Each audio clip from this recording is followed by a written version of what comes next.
రాజకీయాల్లో సాంప్రదాయ ప్రసంగాలకి కాలం చెల్లింది. అభిమానులు, కార్యకర్తలు కూడా పద్ధతిగా మాట్లాడడం కంటే మాస్ ప్రసంగాలకే ప్రాధాన్యత ఇస్తున్నారు.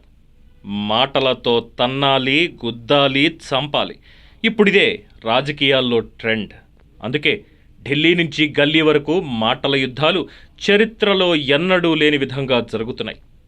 వినోదానికి అలవాటు పడిన సామాన్య ప్రజలు కూడా రాజకీయ నాయకులు తిట్టుకుంటుంటే వినడానికి ఇష్టపడుతున్నారు. దీనితో రాజకీయ నాయకులు సైతం ఆ ట్రెండ్కి అలవాటు పడిపోయి సాంప్రదాయ రాజకీయం అనే మాట మర్చిపోయారు. ముఖ్యంగా మన తెలుగు రాష్ట్రాల్లో ఈ చండాలం ఎక్కువగా ఉంది. అందుకే పద్ధతిగా మాట్లాడే టీడీపీ నేతలు కూడా తమ మాట తీరు మార్చారు. గత 5 ఏళ్లుగా టీడీపీ అధినేత హోదాలో చంద్రబాబు చాలానే నేర్చుకున్నారు. అందుకే ఆయన మాట తీరులో చాలా మార్పు వచ్చింది. ఇప్పుడు ఇదే ట్రెండ్ చంద్రబాబు కొనసాగిస్తున్నారు. తిరుమల లడ్డు విషయంలో చంద్రబాబు నాయుడు చాలా పక్కా ప్లాన్తో రంగంలోకి దిగారు. పాపం జరిగింది, దాన్ని కడగాలంటే వైసీపీ దారిలోనే వెళ్ళాలి అనుకున్నారు. అదే ఫాలో అయ్యారు. ఆధారాలు లేకుండా చంద్రబాబు అలాంటి విమర్శలు చెయ్యరు అనే అవగాహన చాలామందికి ఉంది. అందుకే వైసీపీ సోషల్ మీడియాలో పెయిడ్ బ్యాచ్ తప్పించి పెద్దగా ఎవ్వరూ రియాక్ట్ కావడం లేదు.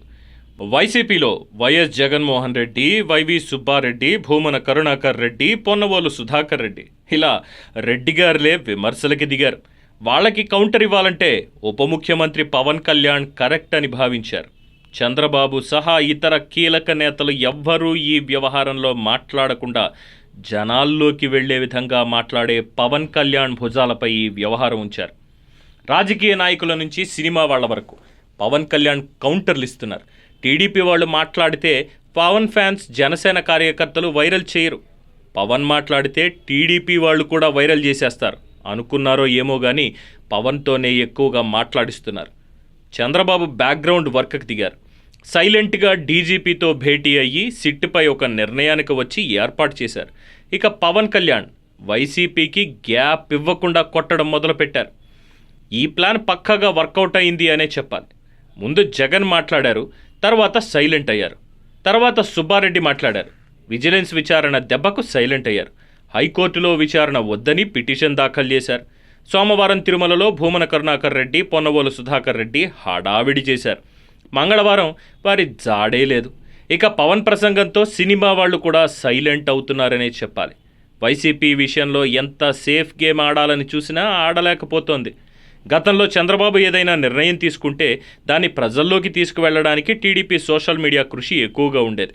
ఇప్పుడు లెక్క మారింది, వ్యూహం మారింది. చంద్రబాబు బ్యాక్గ్రౌండ్ వర్క్ చేస్తుంటే పవన్ నుంచి కౌంటర్లు వస్తున్నాయి. విజయవాడ వరదల్లో కూడా అదే జరిగింది. వైసీపీ విమర్శలకి పవన్ కళ్యాణ్ స్ట్రాంగ్ కౌంటర్ ఇచ్చారు.